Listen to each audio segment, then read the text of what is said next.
Channel में स्वागत है आपका। दोस्तों, आज हम इस वीडियो में पढ़ने वाले हैं general principles of prevention and control of cancer. Means हम कैंसर पर कैसे प्रिवेंशन और कंट्रोल कर सकते हैं, इसके लिए कुछ सिद्धांत है। तो आज हम इस वीडियो में उन्हीं के बारे में पढ़ेंगे। तो ज़्यादा देर न करते हुए वीडियो को स्टार्ट करते हैं।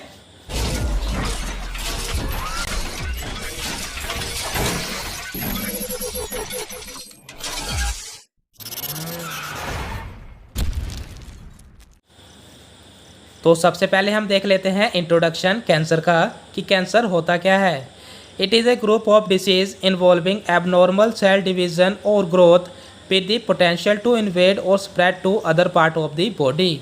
मीन्स जो कैंसर है वो ग्रुप होता है एक ऐसी डिसीज़ का जिसमें एबनॉर्मल ग्रोथ होती है सेल की। मीन्स जो सेल है एक जगह से उत्पन्न इस तरीके से होती है कि वो अपनी ग्रोथ को भी नहीं रोक पाती। मीन्स मल्टीपल डिवीज़न होती रहती है, वो टूटती रहती हैं और उनकी ग्रोथ होती रहती है सेल्स की।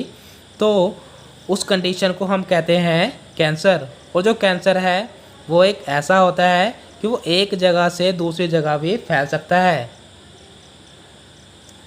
नेक्स्ट पॉइंट है इसमें, this substance which cause cancer known as carcinogenic substance. Means वो सब्सटेंस जिस वजह से कैंसर होता है उसे हम साइंटिफिक लैंग्वेज में कहते हैं carcinogenic substance.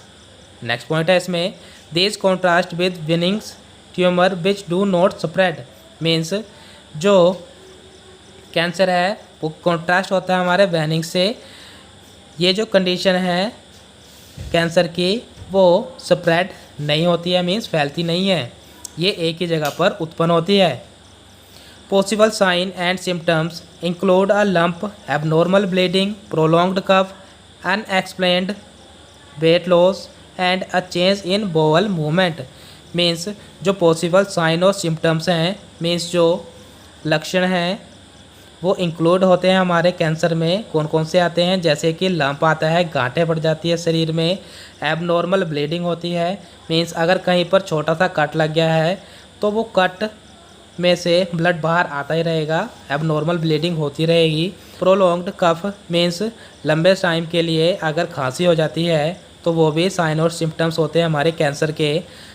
Unexplained weight loss means किसी व्यक्ति का जो वेट है वो बहुत ज़्यादा लॉस होने लगता है, बहुत ज़्यादा गिरने लगता है। अगर किसी व्यक्ति में सारे सिम्टम्स दिखाई देते हैं तो उसे अपना चेकअप जरूर कराना चाहिए। चेंज इन बोवल मूवमेंट, और जो व्यक्ति का बोवल मूवमेंट होता है उसमें भी चेंजेस देखने को मिलते हैं। रिस्क फैक्टर देख लेते हैं हम कौन कौन से आते हैं। यूज़ ऑफ टोबैको, अगर कोई व्यक्ति है वो टोबैको का यूज़ कर रहा है तो उसमें खतरा हो सकता है कैंसर का। या किसी व्यक्ति में ओबेसिटी है, मीन्स मोटापा है। Poor diet, lack of physical activity, alcohol use. Means अगर कोई व्यक्ति अच्छे से खाना नहीं खाता है, पूरी डाइट नहीं लेता है, तो उसमें भी कैंसर के लक्षण दिखाई दे सकते हैं। लैक ऑफ फिजिकल एक्टिविटी, अगर कोई व्यक्ति है वो फिजिकल एक्टिविटी नहीं करता है तो उनमें भी कोई ना कोई बीमारी हो सकती है। या अल्कोहल का यूज़ रेगुलर कर रहा है तो उस व्यक्ति में भी कैंसर हो सकता है, या कोई भी अन्य बीमारी हो सकती है। अब हम देख लेते हैं prevention and control of cancer. First इसमें आता है नो स्मोकिंग। मीन्स कोई व्यक्ति है अगर वो स्मोकिंग करता है, धूम्रपान करता है, तो सबसे पहले तो उसे वो छोड़ देना चाहिए। No use of alcohol, alcohol का यूज़ नहीं करना चाहिए, शराब वगैरह का यूज़ नहीं करना चाहिए। फिज़िकल एक्सरसाइज, डेली बेसिस पर फिज़िकल एक्सरसाइज करनी चाहिए।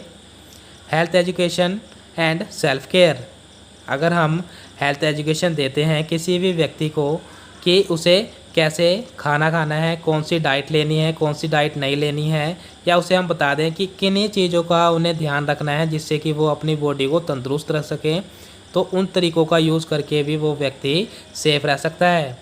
वेट रिडक्शन, अगर किसी व्यक्ति का वेट ज़्यादा हो जाता है तो उसे अपने वेट पर ध्यान देना चाहिए। बिहेवियर चेंज, और अपने बिहेवियर को चेंज करना चाहिए। मीन्स अपने बर्ताव को चेंज करना चाहिए। स्ट्रेस लेता है, स्ट्रेस नहीं लेना, स्मोकिंग नहीं करनी, अल्कोहल का यूज़ नहीं करना, ये सारी चीज़ें आती हैं बिहेवियर चेंज में। Eating plenty of vegetables, fruits and whole grains. Means कोई भी व्यक्ति है उसको लगातार वेजिटेबल्स यानी कि सब्जियां, फ्रूट्स और होल ग्रेन खाने चाहिए। कीमोथेरेपी, अगर किसी व्यक्ति में कैंसर हो जाता है तो उसे कीमोथेरेपी करनी चाहिए। मेडिसिन का यूज़ करना चाहिए। Limit consumption of meat, meat का भी कंजप्शन करना है, अगर वो भी एक लिमिट में करना है, एक हद में रहकर करना है। Limit exposure to direct sunlight, और अगर कोई व्यक्ति ऐसा है जो धूप में ज़्यादा काम करता है तो उसे ज़्यादा सनलाइट में नहीं जाना चाहिए। मेंटेन अ हेल्दी वेट, और व्यक्ति को अपने वेट पर ध्यान देना चाहिए, हेल्दी वेट रखना चाहिए। योगा करना चाहिए। Vaccination against certain infectious disease, means अगर कोई डिसीज़ हो जाती है, जैसे कि इन्फेक्शन वाली डिसीज़ हो जाती है, तो उसके अगेंस्ट वैक्सीनेशन करनी चाहिए। तो ये थे general principle of prevention and control of cancer. So thank you for watching.